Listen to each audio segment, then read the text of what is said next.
Kemudian juga perlu saya sampaikan yang bahwa berbicara tentang kopi hitam Aceh, mungkin ada sebagian yang sudah mengerti tentang agenda pengertian kopi hitam dan mungkin ada sebagian belum mengerti.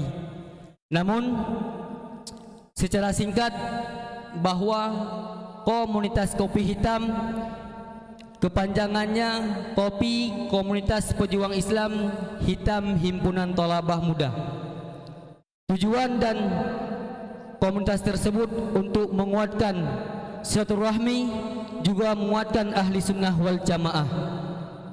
Namun sebenarnya komunitas kopi hitam sudah lahir di masa-masa lahirnya corona, berarti udah sampai 2 tahun sekian. Namun pakan uronya baru telantik, karena awal-awalnya hana tadi lantik, ditakut jid lagi tuum emano leh telantik kali. Namun alhamdulillah, walaupun ke depan kalau doa, namun terharapkan berkat doa gura-gurai ke depan bersukses dan berkah. Namun kegiatan yang pernah kamu lakukan yang kau lihat, baik agenda pengajian Kampung Al-Quran setiap minggu dan setiap Jumat, juga na agenda acara donasi umat, juga na agenda sawa sikula, juga na